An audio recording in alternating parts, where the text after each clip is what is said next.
unexplained, the inexplicable, the hard to convey. Since the dawn of time, men have wondered, do mysteries really exist? According to the machine, he's telling the truth. Except for the part about the monster party.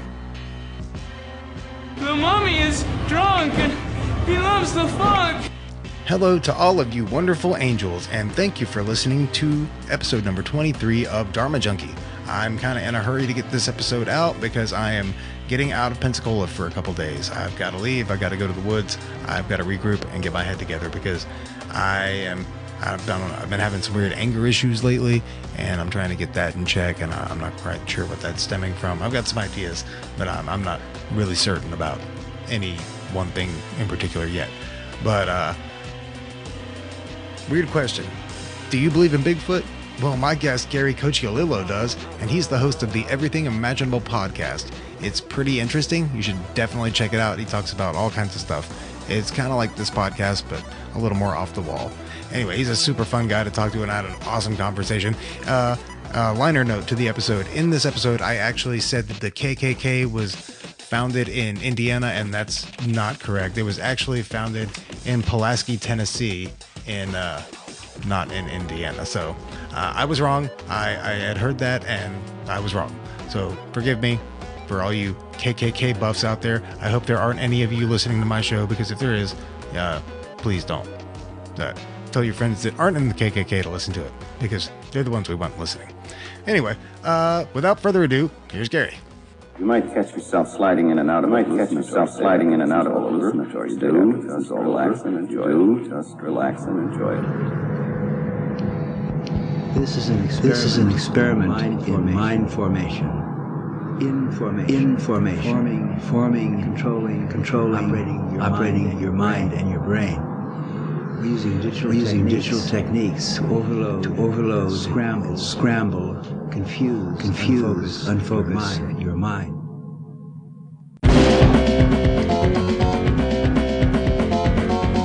The natural state of the brain is chaos.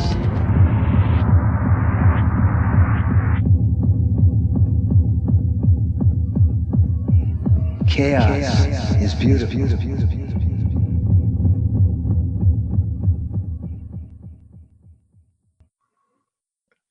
Gary, what's happening, brother? Not much, man. You? Can't complain. Just getting ready for this hurricane again. Yeah, I can't wait. I'm really excited for it. I love these things, man. The last one was your first one, right, Sally? That was my first one here, yes. Okay, all right. In New Jersey, we had Sandy. Okay. And Irene. Irene was pretty bad, too. Was it? Yeah. What did it make landfall as? Do you remember? I don't even think Irene made landfall as a hurricane. It made landfall as a tropical storm. But it definitely took down a lot of telephone poles and wiped out people's power. And then Sandy was only it was a 2, but it was just a lot like Sally. It came over and it just sat there for like 36 to 48 hours. Right. It just tore everything up. Yeah, that's what Hurricane Ivan did when it hit here 16 years ago. So same thing. So it was kind of weird because, Hurricane Sally and Hurricane Ivan both hit on the exact same day, 16 years apart. I didn't know that. And did the exact same thing. So it's a curse. Basically, that's what we're looking at here is cursed land. The Gulf of Mexico curse. Which, you should probably be into that, right? You're into like crypto stuff. Oh, yeah. Cryptozoology and the occult. And so. Oh, yeah. Yeah. Actually, I have somebody coming on my show next week. Ms. Ida. She's like a voodoo queen from New Orleans. And she wrote a book on how to lift curses, hexes, and spells. Probably a handy book to have if you live in New Orleans. Absolutely. And I'm going to try to lift the curse of this hurricane issue we're having. Well, if you have any luck, man, well, I guess we'll all know. Right? Maybe not until next year, but we'll definitely know at some point. Yeah, I'll take care of it, man. I got it covered. Sweet, man. I think everybody down here appreciates you for that. Yeah, that's what I'm here for, man.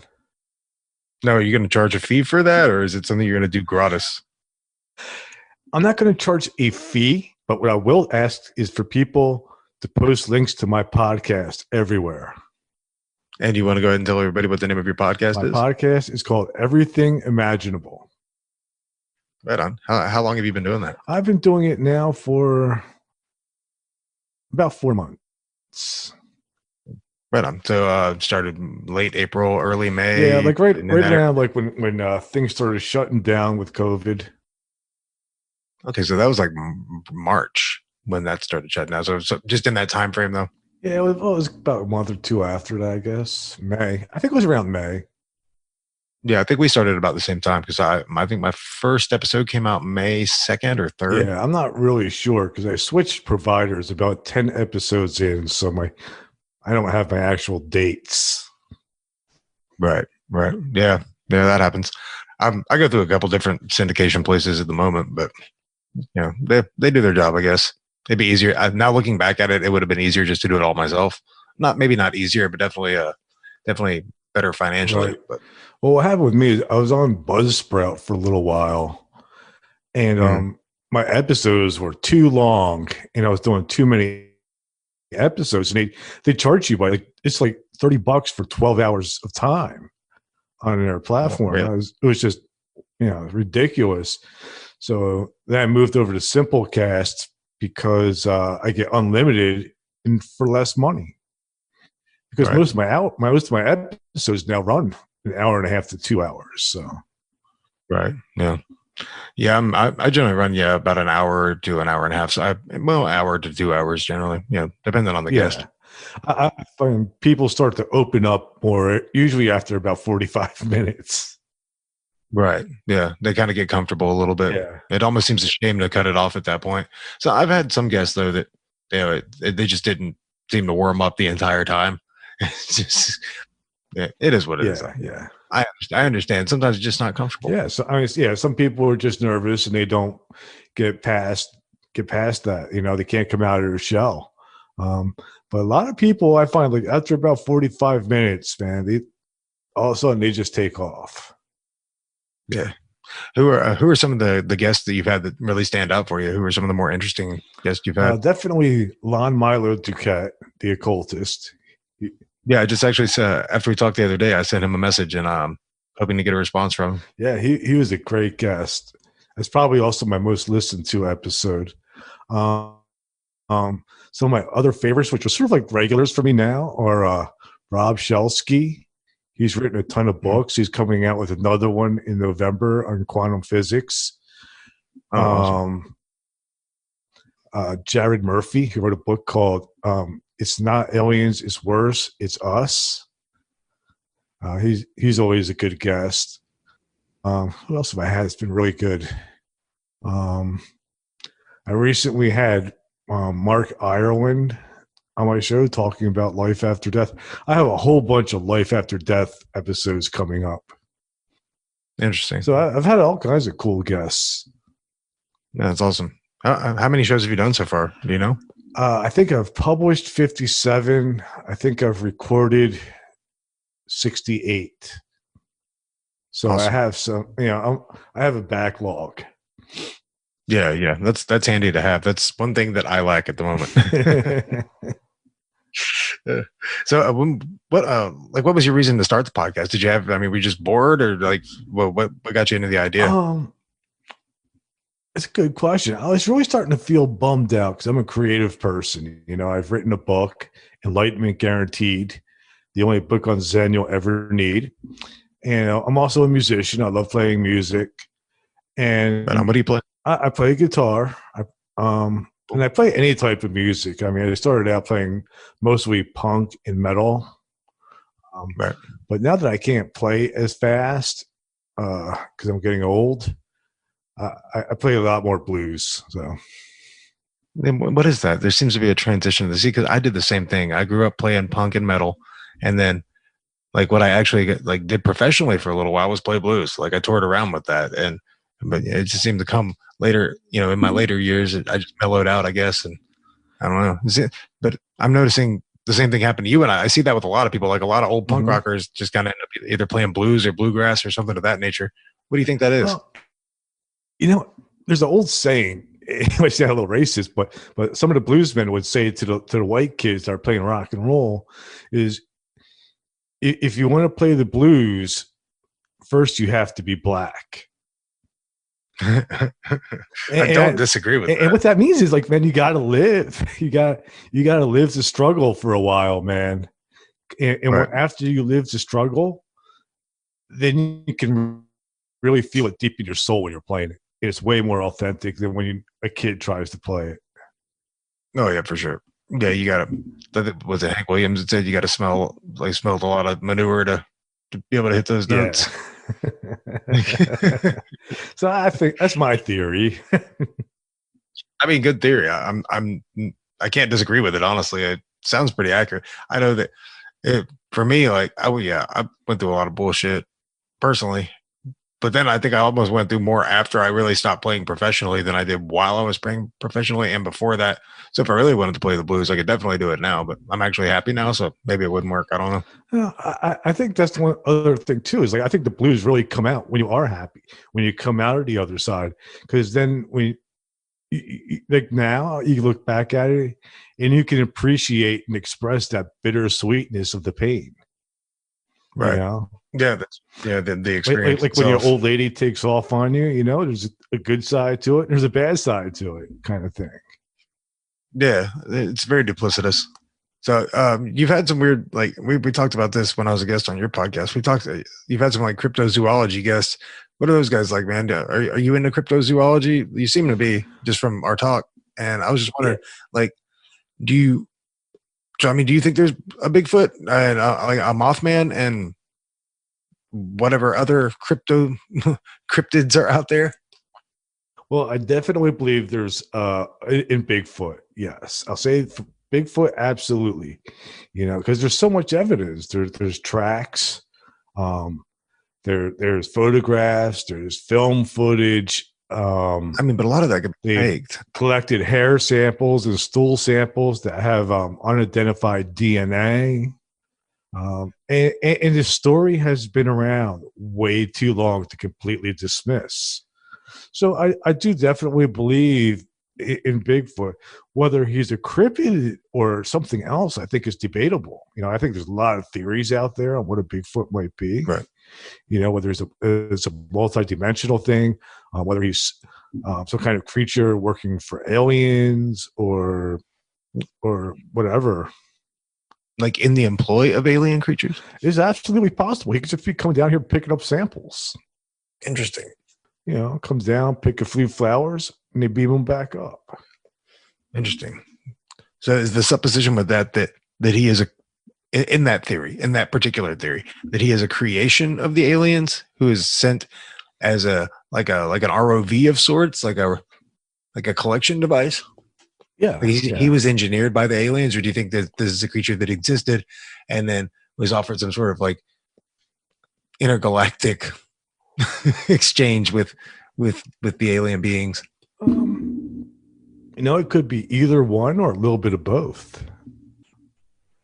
That just like some people say that aliens came here and modified the DNA of whatever there was, Neanderthals or whatever we were, primates even. Yeah, and that pushed evolution forward, and the result was humans. Right. Well, okay. Speaking of evolution, weird question. Do you believe in God? I do not believe in God in a religious sense, as in like an old man with a beard who's going to judge me when I die. I will say for a long time, I did not believe in God. However, I considered myself agnostic. But honestly, I have to say, since I've started this podcast and I've talked to so many different mystics and people with just different beliefs, and also with some of the things that have come up in quantum physics, I believe that the universe is made out of some type of consciousness. I believe that we're living in some type of dream. Right. Yeah. So kind of holographic dream. Okay. No, I've looked into that theory and like kind of a simulation theory. We won't even go into simulation theory, but just that, the holographic reality. Right. And it's some interesting stuff, man. There's quite a few people that have got some really, really fascinating ideas about that. And that's like right up my alley, because I'm definitely into mystical experiences and just touching spirituality in that sense. And as far as I don't know, man, I think it's almost irrefutable that there's some sort of force out there. There's some sort of unifying force. Yeah, and I agree. I think there's something, but I don't think human beings are smart enough to understand what it is. I would agree with that. I think the only thing we're capable of is experiencing it. Yeah. I think you have to. I think there's no way to even really convey it with language, because if you've ever had a mystical experience, they're beyond language. There's no words to describe them. Right. Absolutely. And I think anybody who says they know what God is or claims to have direct communication with God is lying. Yeah, stay away from that guy. Yeah, it's bullshit. Yeah, for sure. So, have you ever had a mystical experience, like a quote unquote mystical experience, as would be defined? Interesting question. I would have to say, drug induced or otherwise. Yeah, I'm going to have to say I don't know. I don't know. I mean, I've been on a meditation retreat, and there may have been a split second where everything was just chill and in balance, sort of. It wasn't like ecstatic though. But I don't know, honestly. And I think that's sort of the same thing as with people that say they've communicate with God. I think people that say they've had these great mystical experience, I have to question those people. Right. I think too, there's probably different levels of mystical experience or different ways of what people perceive. Oh, for sure. So there can't be one single answer to that question. It's a very complicated question, really. Yeah, it really is. There's not too many answers for it. I mean, there's a million answers for it, because I don't think anyone can really agree, because I think it's inherently unique. I think that we're all like inherently divine in a way, and that we can all touch that kind of divinity. So everyone's own archetype of God is going to be the same but different, if that makes exactly sense. Because each of us are here having a unique experience. The thing, and you have an entire planet of people having individual experiences, but they're going to have one common mystic experience is absurd. Right. Exactly. Yeah. Well, I don't know though. Then you hear about like DMT experiences, and a lot of them seem to be very in line with each other. A lot of people seem to have the same experiences, not necessarily the same experiences, but seem to encounter a lot of the same places. Would be almost a bad word, because it's not necessarily a geographic place, but it also is, according to a lot of people, because they seem to visit a lot of the same areas. They seem to see a lot of the same entities, and there seems to be just a general consensus in the DMT world that this place is unique and is static. What do you think about that? Have you ever done DMT and ayahuasca or smokable form? No, I haven't done either, but I have done a lot of acid and angel dust. Okay. And mushrooms. Right. And that's like, for example, like when you hang out with your friends and everybody takes acid, right, chances are everybody's going to see trails. For sure.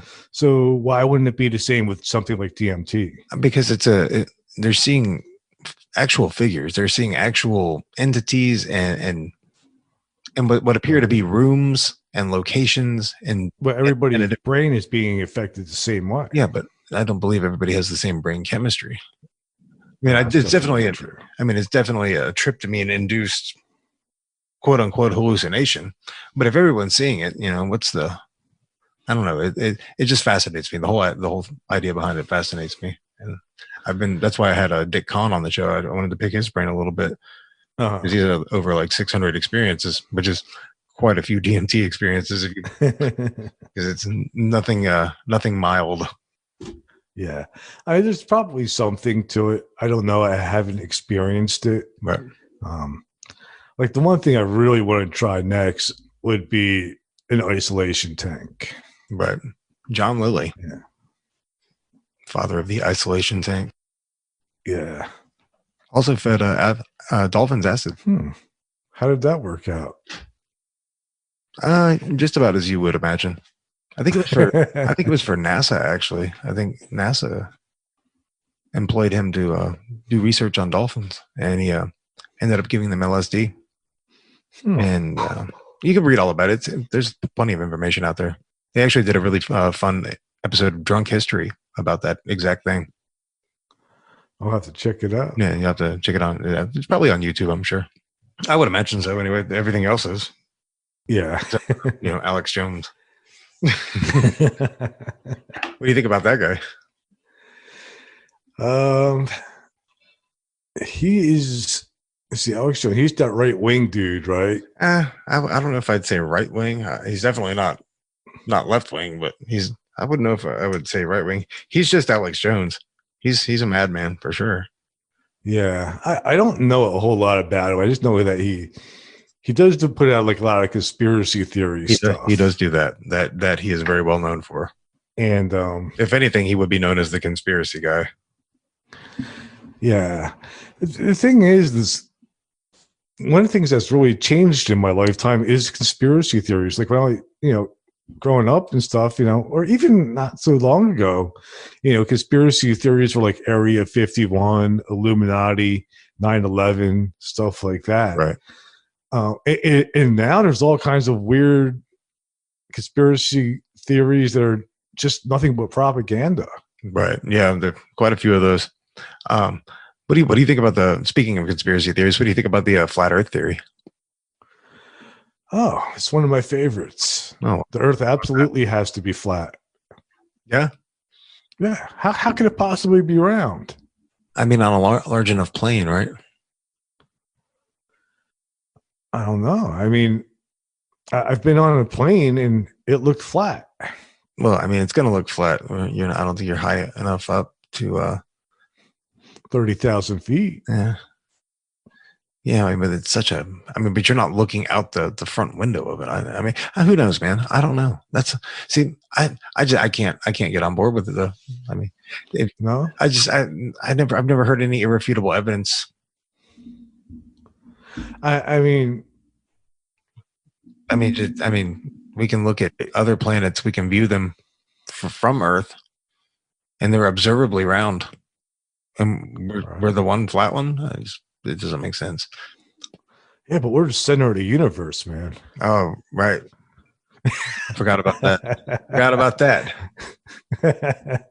Nah, man, I believe it's round. I'm just I figured you probably did it. We're just trolling. Yeah, I'm going with the Earth being an orb. Yeah, I would think so.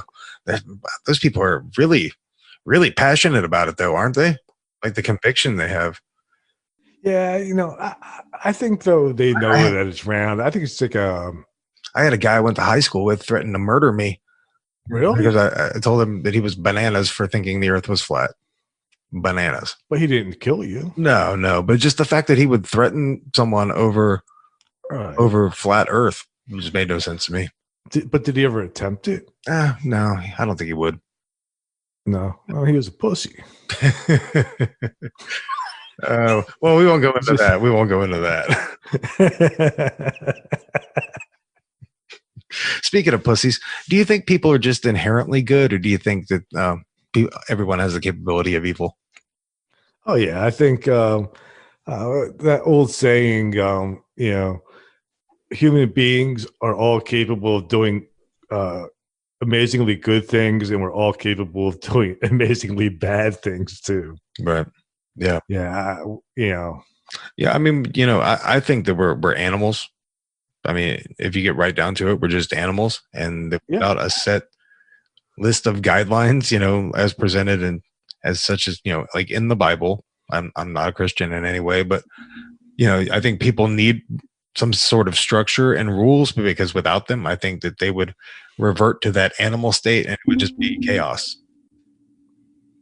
See, I think that might be a good thing, though. One thing is, if things went to chaos, it might correct the gene pool. I can't argue that. Because with the social structure that we have, it almost like allows stupid people to rise to the top and smart people to sink to the bottom. You know, it's like almost backwards the way the system is now.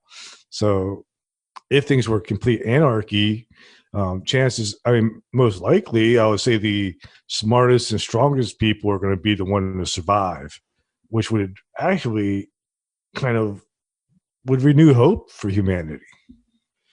Yeah, that's a weird form of eugenics. I mean, do you think that that's necessary? Possibly. Do you think that that's what we need? I don't, honestly, I don't think that's what would happen. I think people naturally come together and try to agree upon things. I think that's just part of human nature. We're a pack animal. Yeah, we're very tribal. So for complete chaos and complete anarchy, or let's just use the word chaos. For complete chaos to happen, I don't think that would happen. As far as anarchy goes, my view of anarchy is that there's just no central person or entity that's in charge. You know, just have separate groups of people in charge of different things. You know, like have the road guys in charge of roads, have the electric guys in charge of electric, and have different unions in charge of all these different things, but not have one entity at the top controlling everything. Right. Let everything run autonomously. Right. Right. And I mean, essentially, that is an anarchist idea. Yeah. Yeah. I mean, it looks good on paper. I think that when you break people down into factions like that, like you know, so you've got the electricians here, and then you know, the road workers here, then you've got another form of weird tribalism going on, and inherently somebody when you separate people by distinction like that, and by ideologies in a way, then I think what happens is that ideology becomes their personality rather than their personality becoming the ideology. And they end up going at each other's throats eventually. I'm not saying there's not, there's going to be a war between plumbers and bridge builders, but yeah, you get what I'm saying. When you split people up, it doesn't make sense though. It probably wouldn't happen. Right. I mean, who could say? I don't know. 2020 has been a weird year. Yeah. It has been a little strange. But I'm kind of enjoying it though. Yeah. No, I've been enjoying it very much. It's been one of the best years I've had in a very long time. It's been a really good year for me, actually. Yeah, this is going to be one to tell the grandkids about. Yeah. Sure. When you're old and you have grandkids, the kids will come to you, Grandpa, tell me about 2020 again. Right. Buckle up. Yeah. What was the first thing this year? Was it just when it COVID? I think because that hit in March. That was the first bomb that dropped.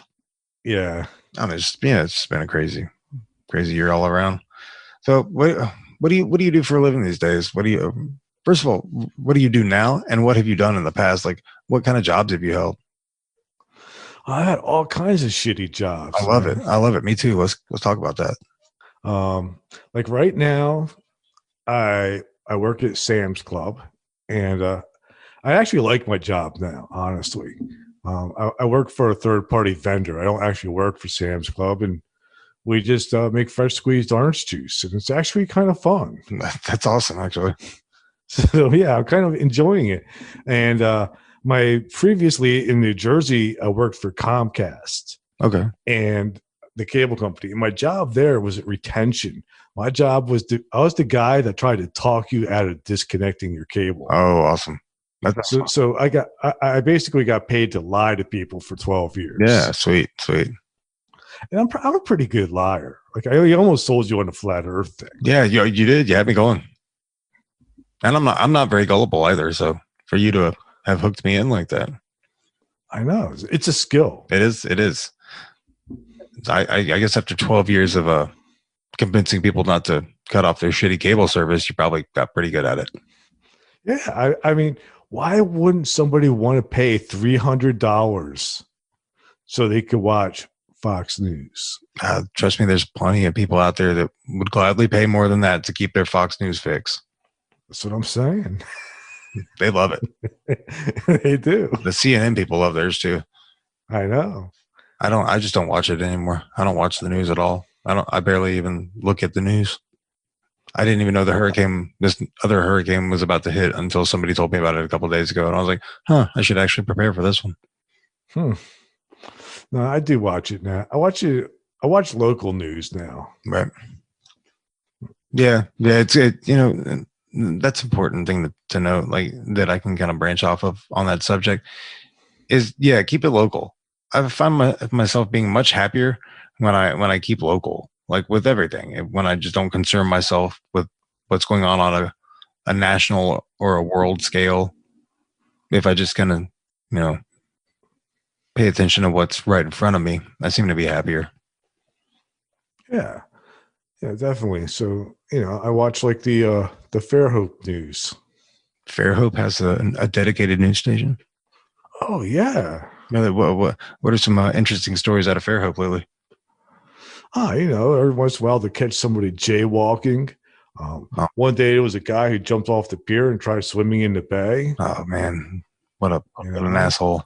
There's always drunken disorderlies in town. No, yeah, in Fairhope out. Oh, and there was this 80-year-old lady who got a parking ticket. Oh man. That's an unscrupulous meter maid. No, they don't have news at home, man. No, I know they got news out of Mobile, but Mobile and Pensacola. Yeah, for sure. You got to look out for those old ladies, though. Yeah, I'll tell you, they are the worst drivers. Okay, so you said you have when we were talking about DMT and those experiences, you mentioned that you had done acid and angel dust. Angel dust just isn't a thing that really was available in the South so much. I don't think it was just available. You guys missed out, man. But that's what I've heard. I mean, but I try to stay pretty far away from the drugs these days. But what was that experience like? You said you did it for a few years, huh? I did it for 3 months. Okay. I had graduated high school and I went to Seaside Heights. Now you might be familiar with Seaside Heights if you've ever watched a TV show, The Jersey Shore, with like Snooki and I'm The Situation. I'm aware of it, but be honest with you, I've never actually watched it. Huh. Well, maybe some of your listeners have. Well, that's Seaside Heights. Okay. And I went there the day I graduated. I think I went down there and I bought a 1/4 ounce of angel dust. Okay.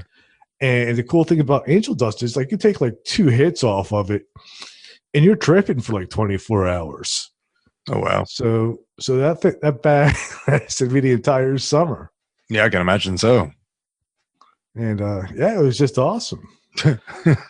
So are you saying if you had a 1 out of 10 scale of angel dust, what would you rate angel dust? Oh, 10. 10 out of 10 would recommend? Yeah, absolutely. Okay, everybody. I can't back that, but hey, if you're looking to try angel dust, I'm not going to tell you not to. Just be safe, know the person you're getting it from, and do it in a controlled environment.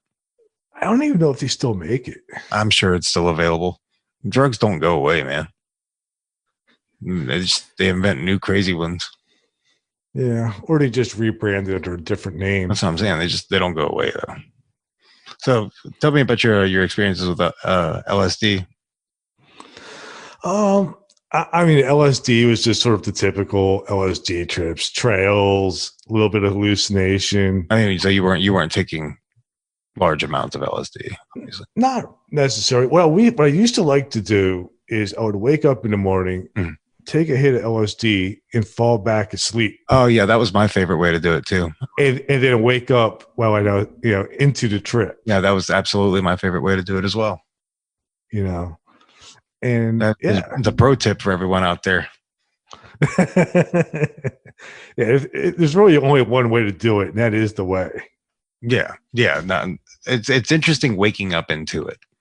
Yeah, it changes it entirely because there's none of that anticipation and the kind of, you get that anxiousness. Yeah, there's none of that because you just wake up and you're there. Yeah, you're like, oh, okay, all right. This is what we're doing today. I forgot. That's it. You wake up and you're tripping, and you eat some Wheaties, and you go on with your day. Whatever that might entail, walking around the woods or whatever. Yeah. I mean, whatever you're going to get into, hanging out in the graveyard, flying a kite. Somebody may pick you up, take you to the mall. No. Who knows? Sometimes I'd hop the train, go to New York City, hang out in Times Square. Yeah, the possibilities are endless. Yeah. The art museum in Chicago. Yeah. It's good times. We were talking about this hurricane, man. What have you preparing more for this one than you did the last one? Or you? Yes. I this time I bought a generator so I don't lose all my food. Did you get it from Sam's Club? I did. Sounds like a. So soon as they came in, I bought one. Right. You got the inside line on them. Yeah, so I got the generator. That's good. Today we got some extension cords and power strips. Tomorrow I have to get gasoline and oil and get everything ready. Good luck, because from what I heard, they are already starting to run out in some places. Well, Sam's was a madhouse today. Oh, I can imagine. Yeah, like people, So, I bought a couple more flashlights. I'm really hoping to still have internet because I have a lot of podcasts scheduled, man. Yeah. I hate losing episodes because of these freaking hurricanes. Yeah. That's the biggest bummer. I don't mind the mass destruction and the homelessness, but don't mess up my podcasting. Hey man, I feel you on that one. That's exactly what happened to me with the last one. It kind of set me back for almost a week due to, power outages and just everything else. And it and I can't have that. Yeah, it really threw a wrench in my gears.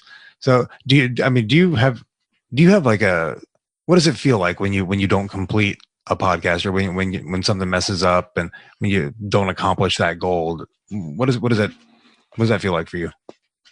I know how it feels for me, and I just want to see if you're kind of on the same lines with that.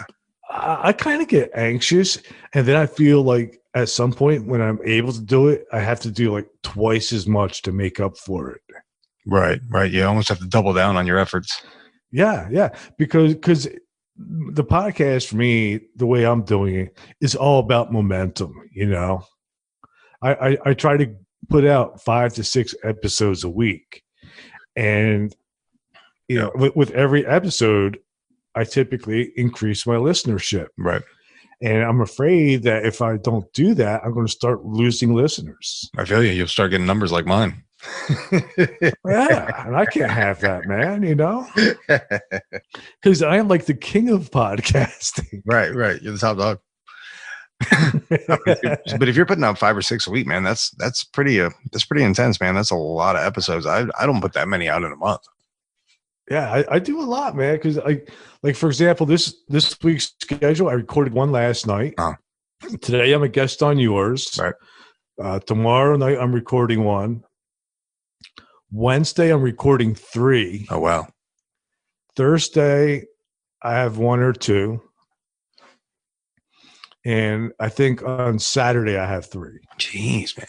If I don't get jacked up by that hurricane. How do you keep that momentum?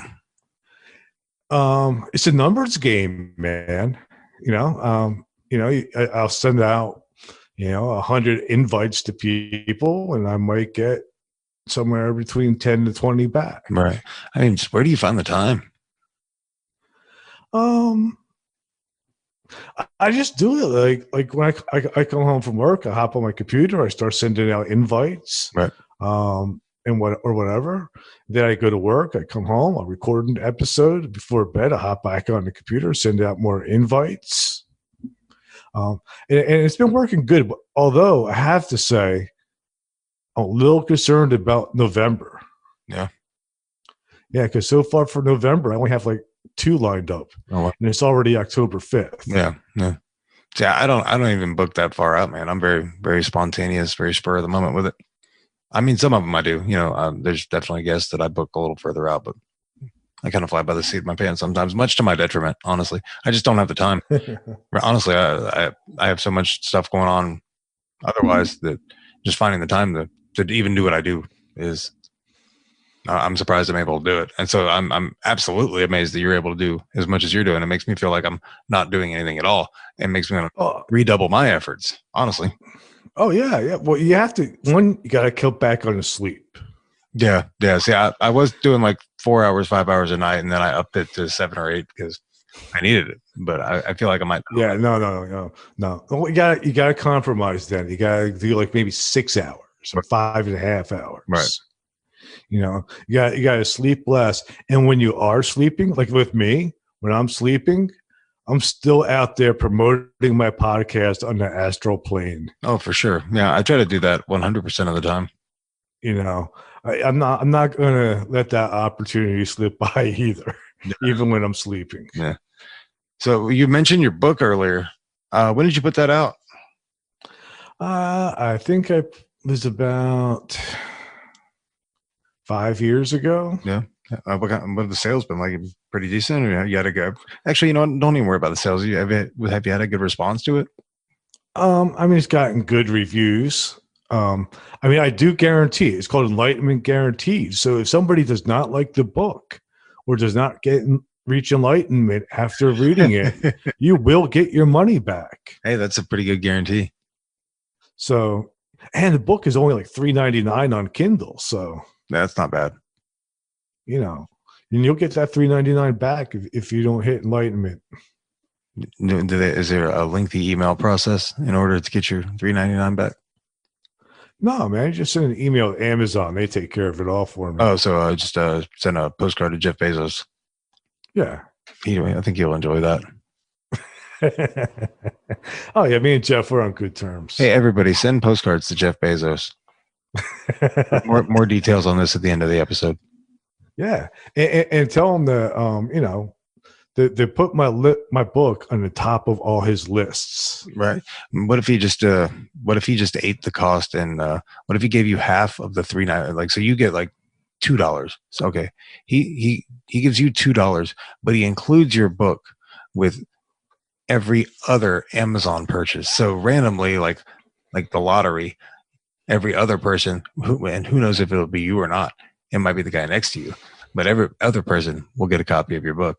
You'll only get $2, but it's $2 for everyone. So and that's every Amazon sale. So that'd be a lot of money for you. It would be. It's kind of funny because the book has ranked pretty high on Amazon. Oh yeah, that's awesome for the books in the Zen category. Okay. So I'm actually a little surprised sometimes by the success of it, because looking back on it now, I honestly don't think it's that good of a book. Okay. It's a very honest appraisal to give your own book. Yeah. It's well written because it took me 6 months to write it and about a year to edit it. So it's well written. But as far as content goes, it's lacking. Yeah. Sometimes that's the rub, huh? But I'm going to actually try at some point to write 3 more books. Okay. Do you have like anything plotted out for these books, or you just want to write 3 books? Is that just a goal you've set for yourself? Well, it's kind of both. I do have a plan. It's all sort of based around the podcast, okay. and everything that I've learned doing it. Like one of my books is definitely going to be called "Is Reality Real?"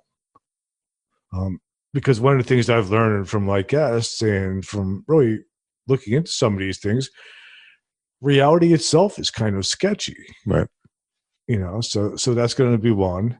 And then in another volume, I'm going to try to address some of the spiritual aspects of what I've learned. Mm. And then I want to do another book on UFOs and cryptids. Okay. Well, what do you exactly mean by reality is sketchy? When you say that, what do you mean? Well, one, everybody perceives it differently. I mean, there's some things we agree on, but everybody views the world through a different lens.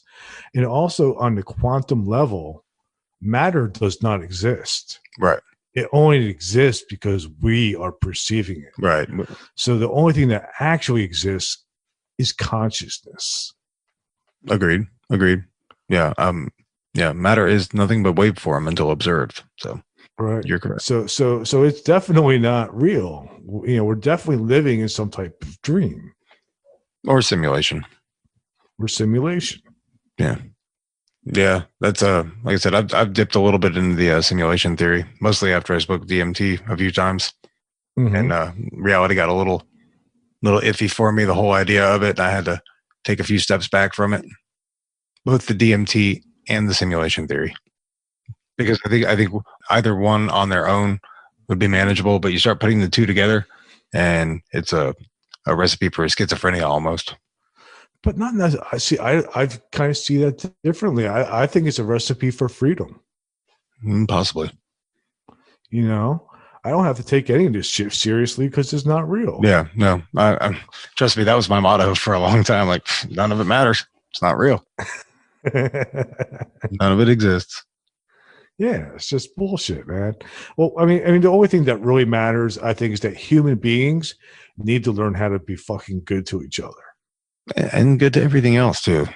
Yeah, just be cool, man. Yeah, I think we've got a big problem with that. And it shouldn't, in general.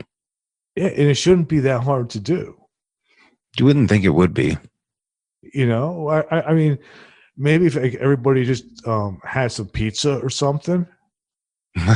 Just the classic pizza party. Yeah. Yeah, you're about to be in a shitty, like, it's going to be a shitty day at work if there's a pizza party involved. You get a text message says manual labor, bring gloves. And then they follow with not mandatory. Like, I would have led with not mandatory. Right. Well, I forgot about the corporate pizza parties. I was thinking more of, I'm Italian, so we associate everything right food, Yeah. I should, and I assume that when you were talking about the Jersey Shore, and then I thought of your last name. You want to tell everyone your last name? Cocciolillo. Yeah, it's very Italian. Yes, it is.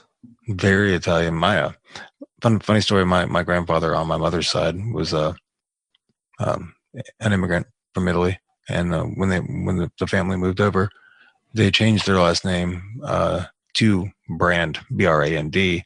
But originally it was Bonifataglia. So very Italian as well. Awesome. Yeah.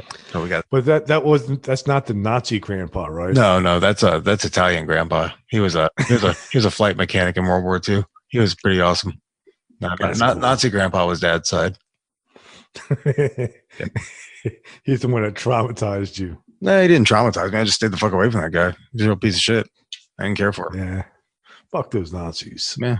I mean, absolutely. I don't think many people are going to question that statement. And if they, I think there's a lot of people in Alabama that don't question that statement. That's funny. I had my guest last night. His father was a white supremacist in Alabama. So that kind of a tie in there. That is not shocking, though. I mean, it's not shocking, but what's also not shocking is that the Ku Klux Klan was started in Indiana. So was it? Yeah, I've never been to Indiana. Yeah, me neither. I try to stay away from that part of the United States. Is there a city? Nothing wrong with that part of the United States. I'm just not familiar with it, and I fear what I don't understand. Yeah. Yeah. I don't know anything about that part of the country either. I come, up and down the East Coast. That's pretty much it. Yeah. How'd you end up in Fairhope? Well, most of my family passed away. My wife had some family left. Her aunt and uncle live in Monroeville, and then she had another aunt and uncle that live in Holt, Florida. Okay, I'm familiar with Holt. And neither of those places were places I could live. You say neither of them were? Yeah, but Fairhope looked like a place I could cope with. Oh man, you didn't like Holt? No. I mean, I do like that there's a cool place there called Gators to eat. Mm-hmm. You know, there's nothing like some good gator bits. Right. No. You know. I'm not a fan. Not a fan of the gator meat, honestly. No? No, it's not for me. Not for me. It's too catfish? Catfish are okay. I like catfish. Crawfish? I do love crawfish. I haven't even had crawfish yet. Really? Well, you're missing out, man. You definitely need to jump on with that because they are delicious. But the gator is just a little too it tastes too much like the water it came out of. They're just tastes murky and swampy. Like I could taste it. It tastes like the swamp smells. Seriously. I can't get down. I mean, I don't care what you soak it in. I don't care what you fry it in. It's always going to taste like that. It tastes like swampy asshole, and I'm not going to eat it. I don't like it. Even if it's fried and battered? Man, you could fry that shit for 3 fucking Sundays, and it would still taste like Bigfoot's dick. It's just not okay. Yeah, honestly, I haven't tried a gator. Yeah, well, you're not missing as much as you are missing out on the crawfish. You are not missing out on the gator. I'm just here to tell you. We'll just go ahead and throw that out there. If you have the opportunity to eat it, don't, because it's not that good. No, I'm sure. I mean, I would definitely eat the crawfish. I'm sure there's people out there who are like, "Oh, I love alligator." You just got to cook it right. I don't think there's a way to cook it right. I just think it tastes awful. Mm-hmm. I mean, it's just awful. And I eat pretty much anything, but gator's gross. How about rabbit? Rabbit's all right. Squirrel? Yeah, squirrel's not bad if you're in a pinch. That's what the original meat in Brunswick stew was. See, my mom used to try to make that stuff when my dad hunted. Right. It tasted real gamey and tough. Yeah. See, that here's where that old you got to soak it in buttermilk shit comes in, because that's apparently a thing. It works. Yeah. I don't know. I grew up hunting with my dad down here, so lots of dove, lots of squirrel, rabbit, and deer, and all that shit. Frog legs? Yeah, here and there. Frog legs actually are not terrible, but it's almost like just a better gator meat.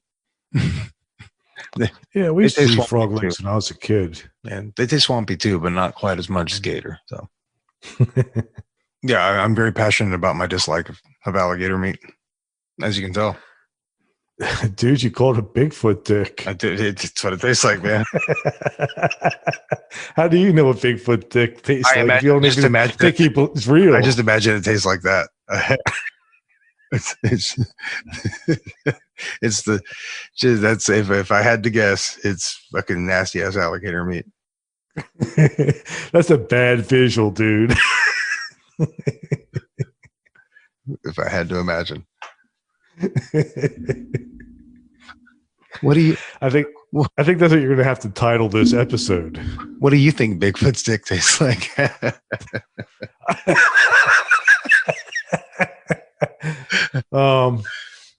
don't know. Kaneka? Like the county or the sausage?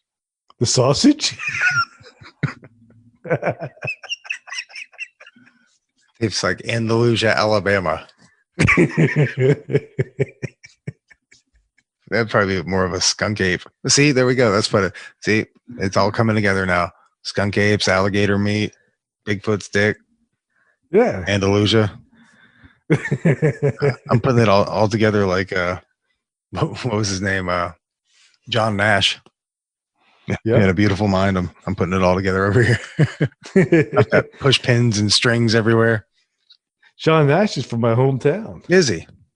Princeton, yeah. That's amazing. Yeah, we used to see him walking around all the time. That's awesome. John Nash. That's a weird reference. It is. It's obscure. I don't know if a lot of people are going to pick up on that one. If you've ever seen the movie A Beautiful Mind, it was about John Nash. Yeah. That's interesting. So you'd see him walking around, huh? Yeah. Just minding his Yeah. business, hanging out, being John Nash. Another interesting thing is my mom worked for Einstein. Really?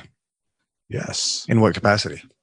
She used to split atoms at Princeton University. Oh, wow. And measure the energy that was released from them. Wow, that's awesome. Yeah. How long did she work there? I think she was there for maybe 10 years. Really? I was little when she worked there. Okay.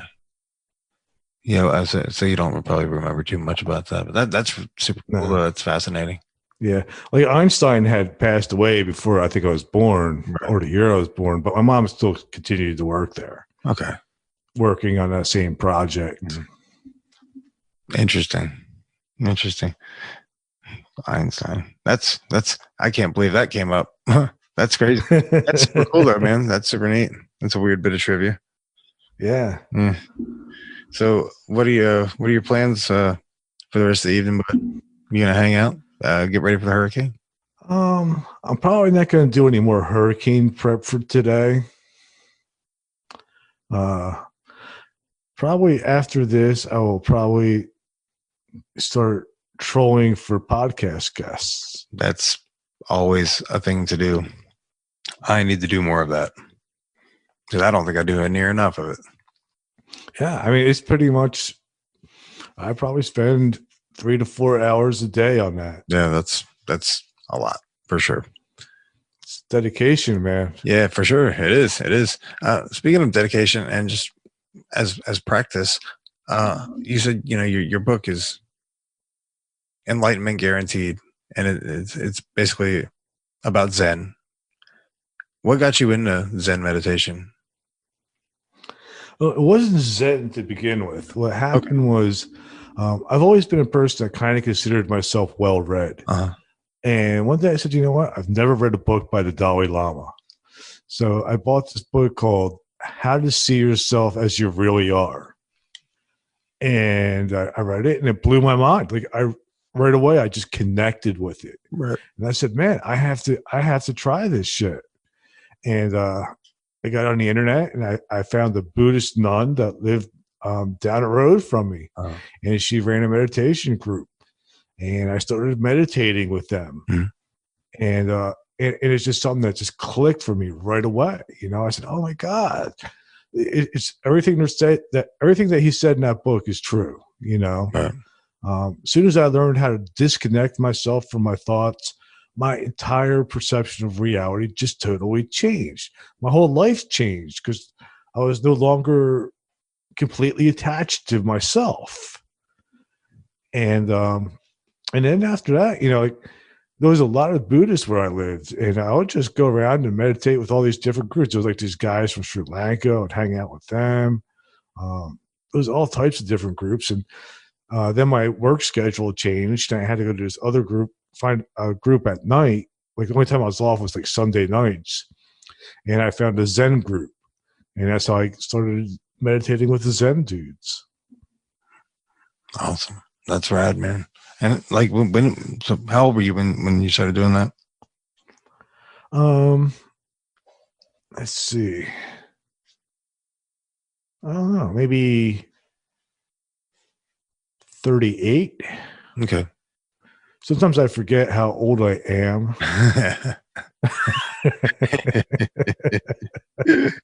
Yeah, me too. I have to write it down. That's too funny, man. Yeah, I have that problem myself. I'm like, how old am I? I don't remember. I gotta take out my driver's license and start doing math calculator. How old am I again? I only remember how old I am because it's 2020, and so next year will be 2021, which means I will be 40. So yeah, getting old, man. Getting old. You are, man. Everyone is. Yep. Everyone is exactly. I exactly as much older now as I am. 40, man. Like you're definitely like halfway through. Oh, for sure. Maybe more. Yeah. At least halfway. I don't know. So- I don't know. That's, so- I'm pretty tenacious. I could cling on to like 94 and be completely incontinent, just a pain in the ass, old piece of shit. I could be a lot of trouble for somebody when I'm like 95. But I mean, if you have less time ahead of you than you do behind you, you got to get going on that podcast. Oh yeah, yeah. No, I need to get cranking on it.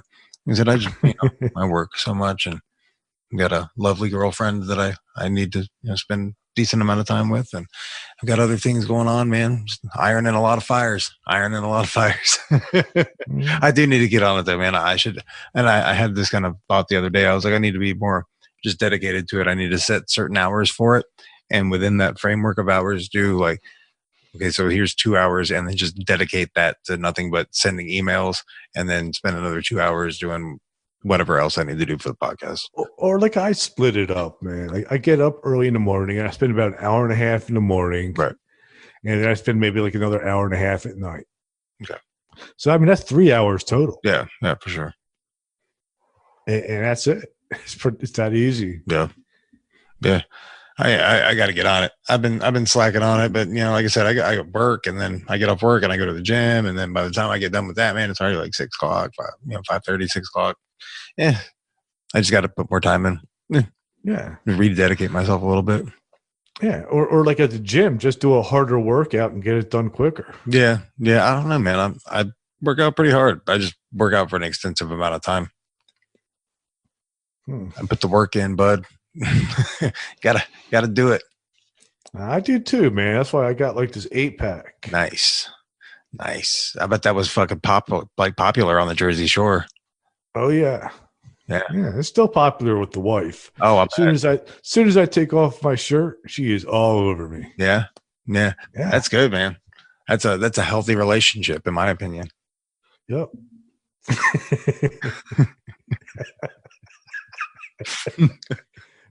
Nah, man, I'm just a fat blob.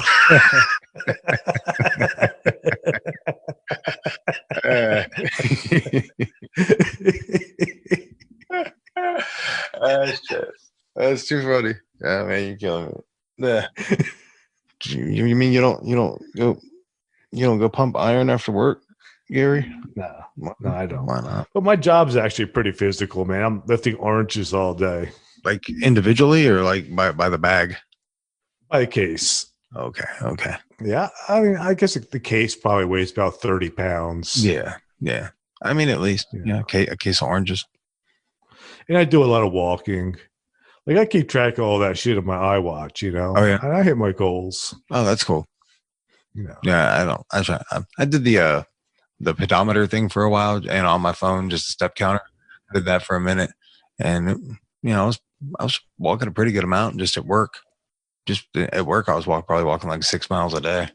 That was a healthy amount. Yeah, it's good. Nothing will kill you faster than a desk job. Oh yeah. No, I like physical labor. Like when I worked at Comcast, somebody dropped almost daily at that place. No shit. Yeah. I mean, I was just surrounded by death. Oh, it's terrible. I mean, unless you're into that. No, it was awful watching all these people die. Yeah. Sometimes they were young too. Yeah, man. Just being sedentary like that has such a drastic effect on your health. You really need some sort of physical activity, or you're just gonna wither. Yep, it's the worst thing you could do. Yeah, for sure. I mean, and you see so many people. Like obesity is just such a problem in the country. Like people are just so sedentary in general. I don't understand it. Yeah, I mean, I get it. It's much easier to do nothing than it is to get up and go, for a walk or ride a bike or work out or whatever form of exercise you're trying to do or want to do. Mm-hmm. It is much easier to not do it, but at what cost? Yeah, you also have to break the McDonald's habit. Yeah, absolutely. Diet is a huge thing. Eat real food. Just eat real food. Especially here in the South, man. People love their junk food. Oh, yeah. I mean, I think that's everywhere. But empirically, all I know is the South, So, yeah, you're right. They do.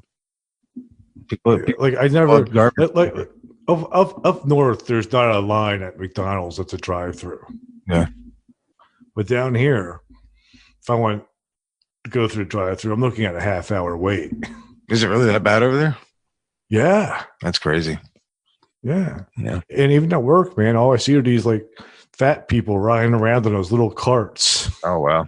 Yeah, that's a popular thing down in the South.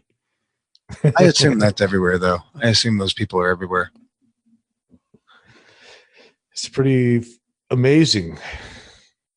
Yeah. Like I said, it's easier. It's easier to ride in the cart than walk, right? I don't know.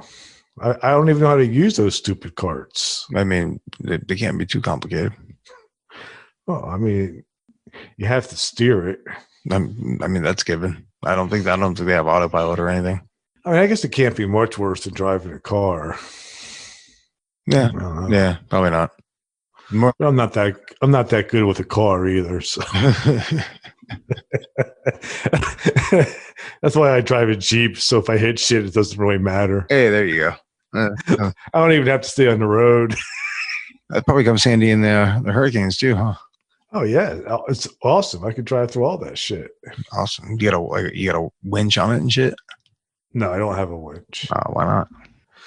They're expensive. Yeah, and I don't. And down here, like I haven't even found any place or anybody to go off roading with. So they're out there, man. They're everywhere. There's plenty of places too. You're in the deep South. I mean, in New Jersey, it was a big thing. Oh, it's a big thing down here too. You just gotta, know the right rednecks. I don't know. Maybe I just don't fit into that crowd here. Well, you for sure probably don't, because you're a carpetbagger. Yeah, I think that's this term is still in play down here. I'm not sure. I don't really use it myself, but I hear it. What exactly is a carpetbagger? You Yankees. I never heard of that one yet. They must use that one behind my back. They've called me Yankee, but I've never been called carpetbagger. Didn't you mention you didn't get hired at some places because you were? Oh yeah. I had people just say, "Well, we don't hire Yankees." And the South rose again on that very day. And I was like, what do you mean? I never played with the fucking Yankees. I'm a Phillies fan. Oh shit. What was the job? Cleaning pools. Oh, huh. Do they think Yankees just didn't know how to clean swimming pools, or do you think it was like just an old war wound? I think it was the old war wound. Very old. Maybe like 3 generations ago. Maybe about 160 years ago or so. Yeah. Yeah. That is a long-standing resentment. Yeah, especially over some, like dead people's baggage. Yeah. Somebody should write that. Somebody's got to get these people down here to sit down and do a 4-step on that shit.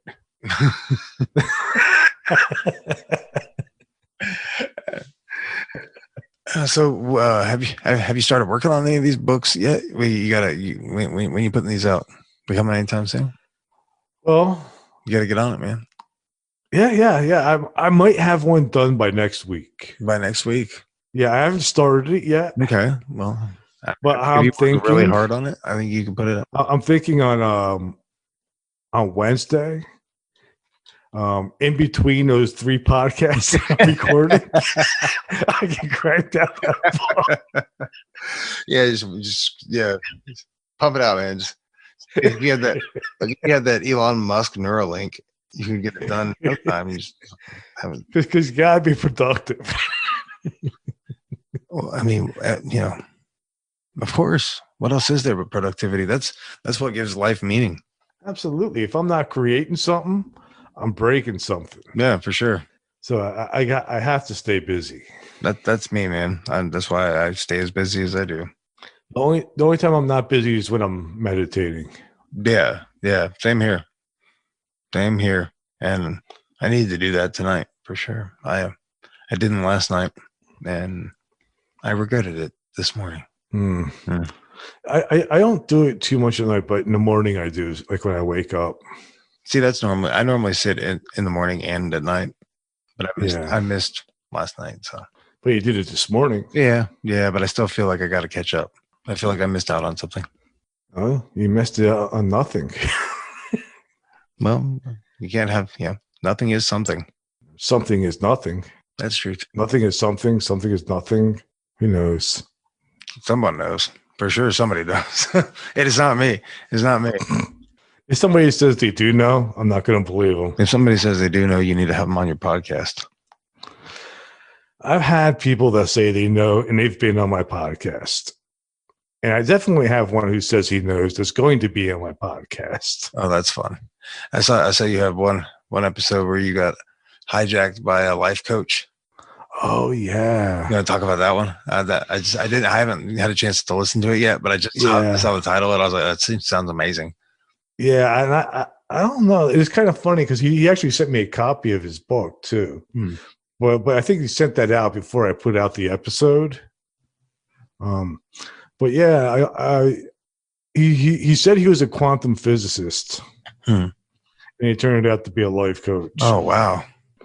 It happens. Gotta be careful with the life coaches, man. Yeah. They'll say anything to get on the podcast. They're like lizard people.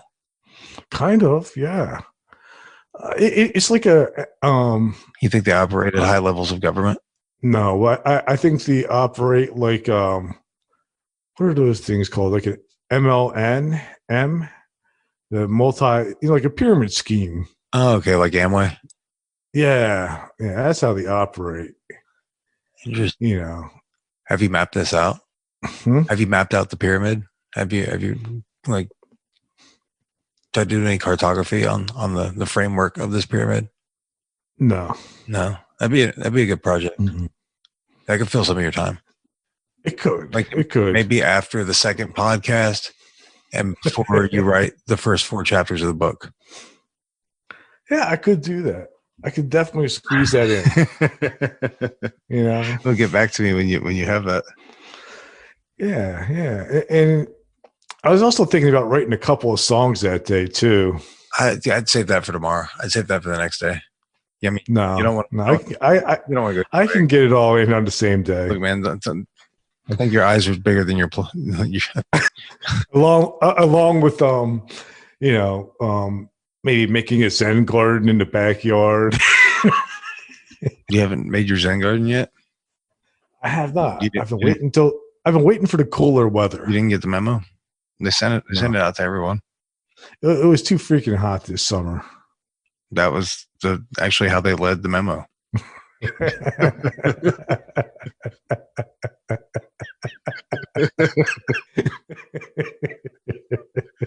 This is definitely going to be like a comedy episode.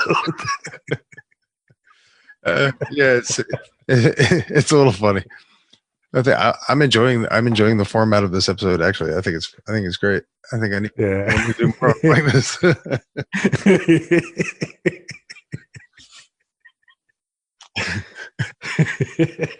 It's inspiring on a whole new level. It is. Well, I appreciate you being a part of it. Thank you. You want to tell people how they can find your podcast and find you and find your book and all that stuff? Sure, man. Like, my podcast is called Everything Imaginable, a podcast for curious minds. It's on every podcast platform you could think of. Or you can get to it through my website, which is www.everythingimaginable2020.com. Definitely don't forget that 2020 part. Right.